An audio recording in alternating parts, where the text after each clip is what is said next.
शहरों में इतने सारे ड्रेनेज सिस्टम होते हुए भी आखिर बारिश के बाद इतना सारा पानी क्यों जमा होता है? इसके बारे में आप लोगों ने सोचा?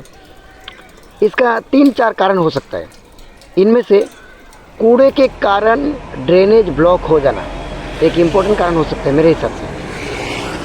आखिर ये प्रॉब्लम कहाँ से शुरू होता है, क्यों होता है, इसके बारे में बताऊंगा और इसका सलूशन क्या हो सकता है ये भी बताऊंगा। देखते रहिए। अक्सर लोग जो है वो अपना घर का कूड़ा सीधे ड्रेन में फेंक देते। बस उनका ये है, मेरा घर साफ मैं हूँ सबका बाप। फिर एक दिन वही सारा कूड़ा प्रकृति के तांडव से पानी के ज़रिए सीधे उनके घर पर पहुँच जाता है। जैसे कहते हैं ना, जैसे करनी वैसे भरनी। जैसे करोगे वैसे तो भरना पड़ेगा तुमको। दूसरा, आपने देखा होगा रोड साइड में जितने भी दुकानें होते हैं, इनमें से ज़्यादातर लोग जो है वो अपना दुकान को झाड़ू देने के बाद सारा प्लास्टिक, पेपर, कार्डबोर्ड जितना भी सामान है सीधे झाड़ू मार के नाली में फेंक देते, डायरेक्ट नाली में डाल देते। इस गलती के कारण आगे कितने सारे प्रॉब्लम हो सकते हैं, इनको इससे कोई मतलब नहीं है। बस मेरा काम चले। ज़्यादातर फास्ट फूड वाले दुकान अपना सारा वेस्ट जितना भी उनके दुकान से तैयार होते हैं सीधे ड्रेन में डाल देते हैं। किसी को कोई परवाह नहीं है, बस मेरा बिजनेस ओके, कौन मुझे रोके। देखा होगा आपने इस प्रकार का सारा जो भी मैं बता रहा हूँ, ये जो देख रहे हो ना सिस्टम, किस प्रकार से ड्रेनेज ब्लॉक हो रहा है। हर दिन रास्ते से आने जाने वाले लोग भी कुछ खाने और पीने के बाद, जैसे आपने पीने का बोतल हो गया, चिप्स का पैकेट हो गया, मतलब किसी भी प्रकार यूज़ किया हुआ सामान सीधे ड्रेन में फेंक देते। तब उनकी शिक्षा का गुण कहाँ चले जाते पता नहीं। स्कूल और कॉलेज में छात्रों को सिर्फ गार्बेज के बारे में शिक्षा देने से मतलब नहीं होगा, साथ में कुछ करके भी दिखाना होगा।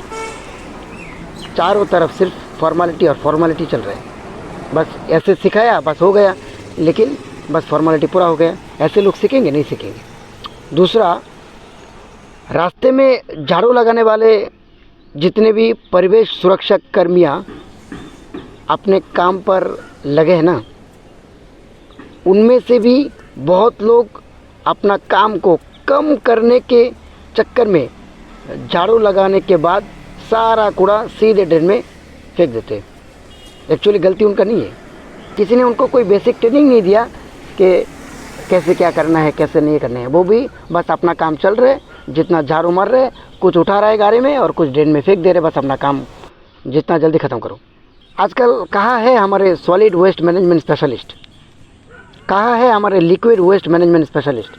ड्रेन इसलिए बनाया गया है ताकि पानी निकल सके, पानी जा सके, स्टोरेज ना हो। लेकिन आज के डेट में भारत के हर एक ड्रेन, छोटा हो या बड़ा, सब डस्टबिन में बदल गया। कारण सिस्टम सीरियस नहीं है। अभी बात करते हैं कि इसका सलूशन कैसे हो सकता है मेरे हिसाब से।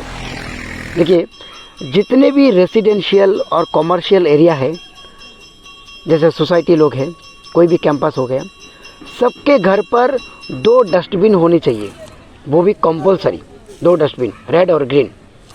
उसके बाद परिवेश सुरक्षा कर्मियों के द्वारा डेली उसका कलेक्शन किया जाना चाहिए। डेली, एक दिन भी मिस नहीं होना चाहिए। जैसे हॉस्पिटल एक भी दिन बंद नहीं है, कोई भी पुलिस स्टेशन एक भी दिन बंद नहीं है, बिल्कुल उसी प्रकार से लोग डेली खाते हैं, कोई संडे मंडे नहीं होता, तो कूड़ा डेली पैदा होता है, तो डेली उसका कलेक्शन की जानी चाहिए।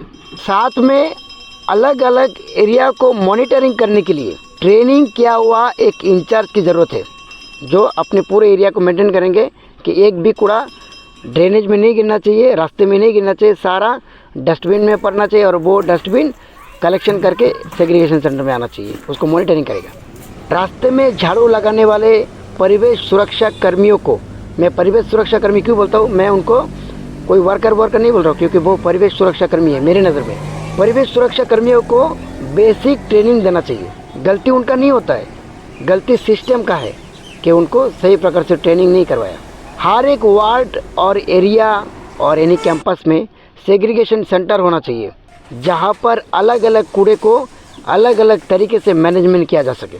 आजकल तो सारा कूड़ा, खाने पीने वाले सामान, प्लास्टिक, पेपर, कार्डबोर्ड, जितना भी मिक्स किया हुआ सामान, सड़ा हुआ, गला हुआ, 10-15 दिन पुराना कूड़ा, सब कुछ एक साथ एक ही ट्रक में लोड करके शहर के बीच रास्ते से ले जाते हैं। तब भी लोग जागरूक नहीं होते। मेरे पास कचरों को मैनेजमेंट करने की बहुत से तरीके हैं, जिसमें विदेशों से महंगे वाले मशीन लेने की ज़रूरत नहीं है।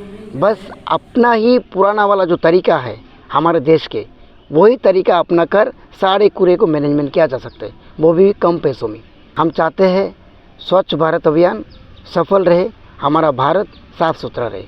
जय हिंद।